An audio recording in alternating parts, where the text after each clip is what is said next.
Bonjour, aujourd'hui une réflexion sur l'un des passages que nous lisons actuellement, où là-bas il est mentionné dans le livre de Shemot que Aaron jeta son bâton en présence de Pharaon et de ses serviteurs, et elle devint un serpent. Vaïhi il est tanine. Et c'est vrai que certains commentateurs se posent la question de savoir pourquoi Dieu a-t-il choisi d'exposer devant Pharaon précisément ce signe du bâton. Pourquoi précisément devant le roi Pharaon, il y a cette indication que on va jeter le bâton et qu'il va se transformer en serpent. Quelle est l'idée? Alors, finalement, il se demandait pourquoi est-il nécessaire de libérer ce peuple.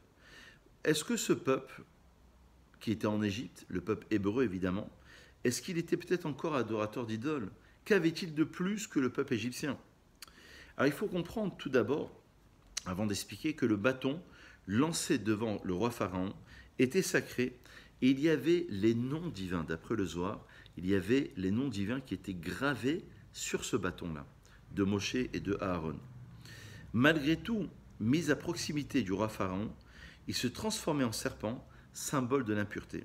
C'est une façon quelque part d'expliquer au Pharaon le rôle que l'entourage négatif peut jouer. Parfois, il y a un élément qui est positif, et cet élément positif peut se transformer en élément négatif. Et vous savez très bien que le serpent fait allusion au serpent de l'origine de Béréchid qui va influencer Ève et Adam pour fauter, pour manger du fruit interdit. Donc il représente, d'après le Talmud, l'esprit négatif, le côté du mal. Ainsi, ce peuple qui paraît être idolâtre ne l'est que par l'influence de son entourage. Il retrouvera son identité, sa pureté, sitôt libéré. C'est-à-dire que ici, il y a un sens qui est très profond. C'est-à-dire que parfois, on est influencé de par l'entourage, de par la société, de par ce qui se passe autour de nous. Mais profondément, on est réellement attaché.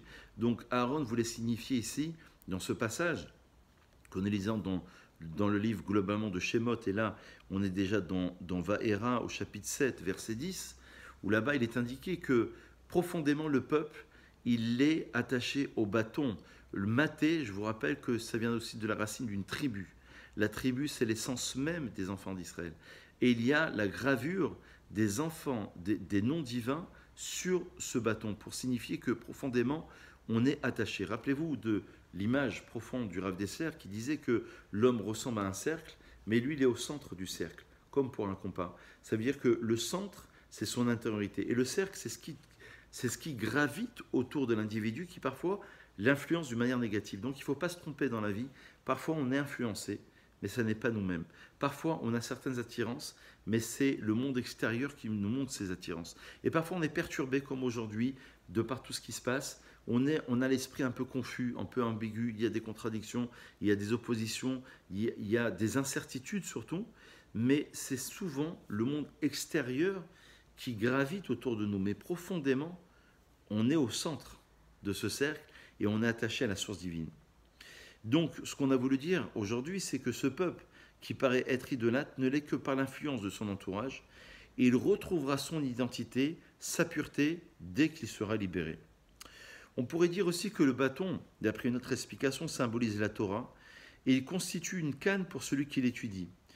Et dès qu'on abandonne la Torah, c'est-à-dire qu'on abandonne notre mission première pour laquelle on a été créé, ce bâton, c'est-à-dire l'enseignement, se transforme en serpent. Mais si on réintègre l'étude, le bâton se transforme de nouveau en canne. Donc c'est un symbole qui est extrêmement fort, qui permet de comprendre que parfois une chose, elle peut montrer justement une chose et son contraire. Donc voilà un petit peu l'indication que je voulais vous laisser ce matin. On vous souhaite une bonne réflexion et surtout de s'enrichir à partir de ces enseignements-là et de comprendre que l'homme, il se laisse parfois influencer, mais profondément, il est attaché à la source divine. Il est attaché à l'intériorité. Il est attaché, de par sa neshama, au plus profond de lui-même. Il souhaite réaliser la Torah. Il faut juste laisser de côté toutes ces influences, tout cet entourage qui peut être néfaste et qui peut justement nous entraîner à certaines erreurs. Bonne réflexion et à très vite.